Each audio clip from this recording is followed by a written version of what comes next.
Ce soir, tu n'iras pas te baigner au clair de lune. Tu vas la retrouver là, à 2 pas de la vieille école, sous cette immense coupole transparente à la végétation luxuriante.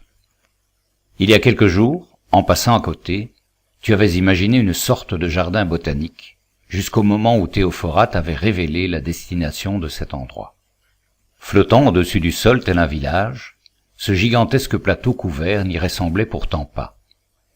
Hormis quelques maisons, la part belle de l'espace était occupée par de splendides jardins suspendus que de grands arbres enracinés en terre ferme transperçaient.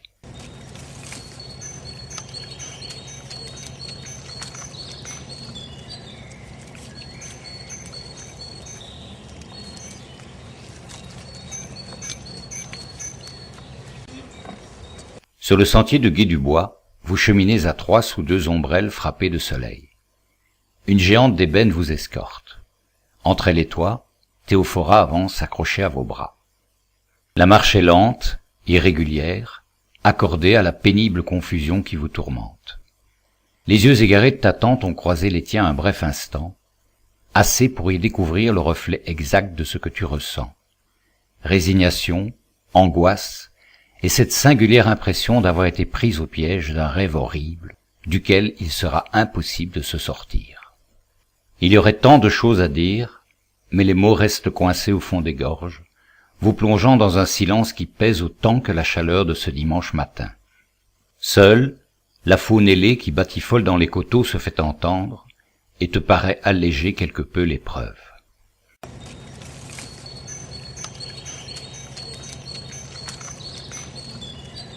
Votre procession s'arrête au numéro 2, l'avant-dernière maison de la placette.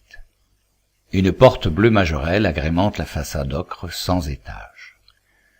De l'index, Bellarrosa y frappe 3 petits coups discrets. L'attente est courte. Un petit ange aux yeux bridés apparaît. Vêtue d'une légère robe blanche, la chinoise s'incline vers vous en guise de bonjour, puis d'un geste vous invite à entrer. En passant devant elle, Bellarrosa se plie et lui chuchote quelques mots à l'oreille.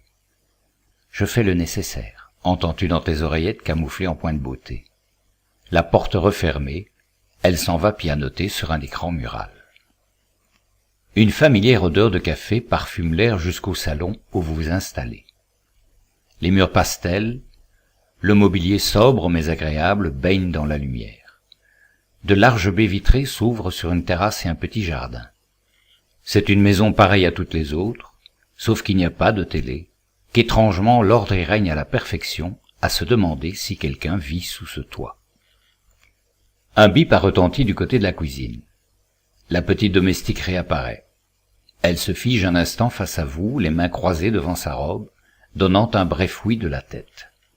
Puis, après une lente volte-face, elle se dirige vers la porte des chambres qu'elle ouvre.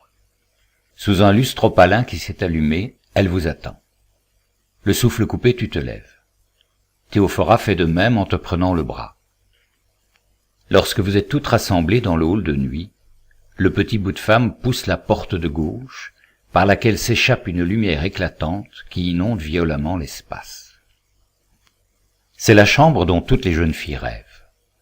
Des couleurs vives et chaudes s'assortissent gaiement des murs au plafond, en passant par les tentures et les différents meubles. Des amoureux s'enlacent et s'aiment tendrement sur quelques estampes. Le long mur latéral est renfoncé en son centre. On y devine un passage fermé par une paroi coulissante, devant laquelle se trouve le lit. Sous des draps fuchsia qui la maquillent, naturelle, exquise et belle, Suzy June est couchée et semble dormir paisiblement.